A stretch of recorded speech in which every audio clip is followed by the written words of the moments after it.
ಅನಿವಾರ್ಯವಾಗಿ ತೆಗೆದುಕೊಳ್ಳಬೇಕಾದಂತ ಪರಿಸ್ಥಿತಿ ಬಂದೋಗಿದೆ.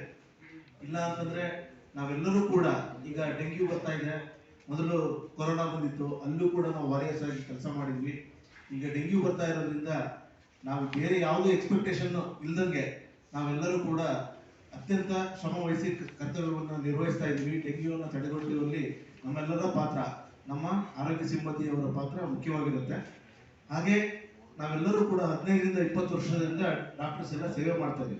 ಮೊದಲೇನಾಗಿತ್ತು ಅಂದ್ರೆ MBBS ಡಾಕ್ಟರ್ಸ್ ರೂರಲ್ ಏರಿಯಾಸ್ ನಲ್ಲಿ ಬರ್ತಾ ಇರಲಿಲ್ಲ. ಅವಾಗ ಹಿಂದುಳಿದ ಪ್ರದೇಶ ಅಂತ ಹೇಳಿ ಯಾರು ಬರ್ತಾನೆ ಇರಲಿಲ್ಲ ಡ್ಯೂಟಿ ಮಾಡೋದಕ್ಕೆ.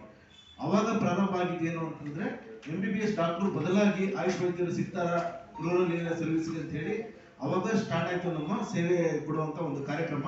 ಅಲ್ಲಿ ನಮ್ಮ ಅಪಾಯಿಂಟ್ ಆಯ್ತು. ಬಟ್ ಅಲ್ಲಿಂದ ಇವರಿಗೆ ಏನ್ ಹೇಳ್ತಾರೆ, ನಮ್ಮನ್ನ ದೂರತ್ಸ ಬಂತು ಅಂತಂದ್ರೆ MBBS ವೈದ್ಯರಿಗೆ ಮಾತ್ರ ಒಂದು ನ್ಯಾಯ ಕೊಟ್ಟು ಆಮೇಲೆ ಬೇರೆ ಬೇರೆ ವೈದ್ಯರಿಗೆ ನ್ಯಾಯ ಕೊಟ್ಟರು. ಕಾಂಟ್ರಾಕ್ಟ್ ಅಲ್ಲಿ ಯಾರು ನಾವು ಜಾಯಿನ್ ಆಗಿದ್ವಿ ಆಯುಷ್ ಡಾಕ್ಟರ್ಸ್, ನಮಗೆ ಇವರು ನ್ಯಾಯ ಕೊಡ್ತಾ ಇರಲಿಲ್ಲ. ಯಾಕಂತ ಹೇಳಿದ್ರೆ ಅವ್ರ ತಲೆಯಲ್ಲಿ ಇದ್ದಿದ್ದೇನೋ ನೀವೆಲ್ಲ ಹಿಂಭಾಗದಿಂದ ಬಂದಿದ್ದೀರಿ ಅಂತ ಹೇಳಿ.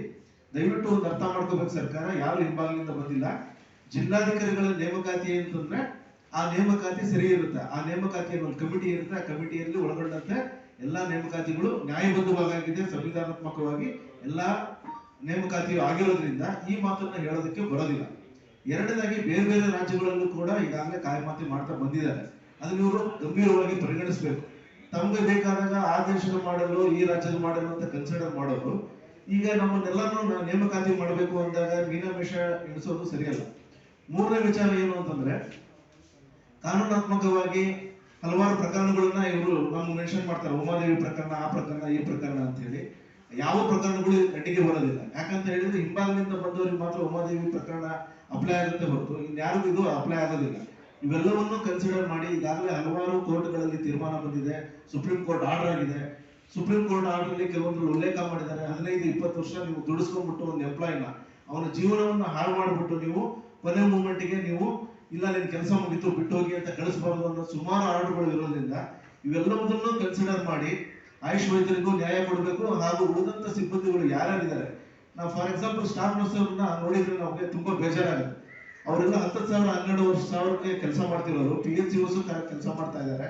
ಉಳಿದಂತ ಸಿಬ್ಬಂದಿಗಳು 75,000-80,000 ತಗೊಳ್ತಾ ಇರ್ಬೇಕಾದ್ರೆ ಸೇಮ್ ನೇಚರ್ ಆಫ್ ವರ್ಕ್ ಅನ್ನ ಮಾಡುವಂತವ್ರು 10,000 ಸಂಬಳ ತಗೊಳ್ತಾ ಇದ್ದಾರೆ ಅಂದ್ರೆ ಅವ್ರಿಗೆ ಆ ವರ್ಕ್ ಅಲ್ಲಿ ಕೂಡ ಅವರಿಗೆ ತುಂಬಾ ಮನಸ್ಥಿತಿ ಬೇಜಾರಾಗಿ ಪಾಪ ಏನೋ ಒಂದು ಕಷ್ಟದಲ್ಲಿರ್ತಾರೆ, ಕೆಲಸ ಮಾಡ್ಕೊಂಡು ಹೋಗ್ತಾರೆ. ಇಂದಲ್ಲ ನಾಳೆ ಸರ್ಕಾರಗಳು ನಮ್ಗೆ ಒಳ್ಳೇದು ಮಾಡುತ್ತೆ ಅನ್ನೋ ಒಂದು ಭರವಸೆ ಮೇಲೆ ಕೆಲಸ ಮಾಡ್ತಾ ಇದ್ದಾರೆ. ದಯವಿಟ್ಟು ಈ ಸರ್ಕಾರನು ನಮಗೆ ಭರವಸೆಯನ್ನು ಹುಸಿ ಮಾಡಬಾರ್ದು. ಇದೇ ನಂಬಿಕೆ ಮೇಲೆ ಮಾನ್ಯ ಸಚಿವರೆಲ್ಲ ಬಂದು ಮತ್ತೆ ಹಲವಾರು ಮಂತ್ರಿಗಳು ಇವ MLAಗಳೆಲ್ಲ ಬಂದು ನಮ್ಮ ಮುಷ್ಕರದ ಪ್ರದೇಶಕ್ಕೆ ಬಂದು ಅವ್ರನ್ನ ಬೆಂಬಲ ನೀಡಿದ್ದಾರೆ. ಅವ್ರನ್ನ ಇವತ್ತಿಗೂ ಗೌರವಿಸ್ತೀವಿ. ಅವ್ರು ನಮ್ಗೆ ಒಳ್ಳೇದು ಮಾಡ್ತಾರೆ ಅನ್ನೋ ಒಂದು ನಂಬಿಕೆ ಇದೆ. ಆದಷ್ಟು ಬೇಗ ಅವ್ರು ಕಾಯಂ ಮಾಡೋದಕ್ಕೆ ಒಂದು ಕಡತಕ್ಕೆ ಸಹಿ ಮಾಡಿ ನಮ್ಮ ಪ್ರಧಾನ ಕಾರ್ಯದರ್ಶಿಗಳು ಅಧ್ಯಕ್ಷರು ಹೇಳಿದಂಗೆ 15 ಆಗಸ್ಟ್ 15ಕ್ಕೆ ನಮಗೆ ಒಂದು ಏನ್ ಬಿಡುಗಡೆ ಕೊಡಬೇಕು ಅಂತಂದ್ರೆ ಗುತ್ತಿಗೆಯಿಂದ ಒಂದು ಬಿಡುಗಡೆ ಕೊಟ್ಟು ನಮ್ಮೆಲ್ಲರ ಬದುಕನ್ನ ಹಸನು ಮಾಡ್ತಾರೆ ಅನ್ನೋ ನಂಬಿಕೆ ನಮ್ಗೆಲ್ಲರಿಗೂ ಇದೆ. ಧನ್ಯವಾದ.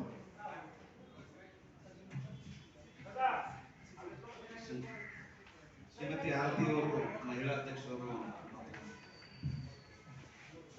ನಮಸ್ಕಾರ ಎಲ್ಲರಿಗೂ.